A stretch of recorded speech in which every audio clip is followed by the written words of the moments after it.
About this matchup, Kyle, you got me hyped for it, especially with Kuechly and that Panthers defense, but mostly Kuechly and what he has to do against James Conner to stop him, who's been so hot. It's exciting. 4 straight 100-yard games, and Kuechly and Davis this week are talking about it, and Davis is saying Connor's making people forget about Le'Veon. Kuechly comes out and says he's a beast. What's great about it is that Connor's not going to dance around those guys. Like, Connor is here to hit you and run you over, and so is Kuechly. And it just feels a little retro to me. You don't see a ton of middle linebacker versus feature back matchups anymore. It's why I'm tuning in tonight. Kuechly versus Connor. It's huge. Panthers are interesting. Norv Turner comes in and takes all the headlines because the offense is so explosive. But remember, Steve Wilks was their defensive coordinator last year. He took a job in Arizona, which leaves Eric Washington to be the defensive coordinator. They add Eric Reed. They add a couple other players like Dante Jackson, the rookie.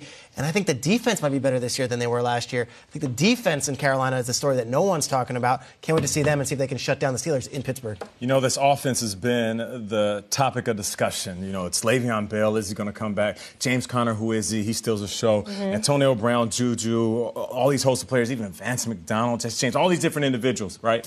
But that defense last week, they showed up and showed out. I mean, that rivalry between the Steelers and the Ravens, and it seemed like the Steelers were hitting a little bit differently. Like, they were hitting a little bit harder. It seemed like every time there was a player tiptoeing around the middle, they ended up on their back. There was one drive route that Crabtree had, and he had the ball in his hands, and boom, he was on his back before he could even look up. So I'm looking at this defense kind of getting going. This could be one of those games where this defense hits this very high-flying, fast-moving offense of the Panthers right in the mouth early in the game, and they control the narrative the rest of the game. They're tackling like crazy, the Steelers are. So then you look at a guy like Curtis Samuel or McCaffrey or even Cam Newton, who obviously do a lot of the work after the ball's in their hands, and they might be stopped short of what they're used to or what they've been used to on this winning streak because of all of that tackling. For the Panthers side of things, those 13, I'll go back to it, 13 turnovers in over a 5-1 stretch. I want to see them take that ball to the house. Only 2 of those were touchdowns. Hopefully we get one under the bright lights on the NFL Network. If the Steelers beat up on the Panthers, do we put them in that Patriots-Chiefs conversation in the AFC, or are we still waiting and saying they're not in that top 2?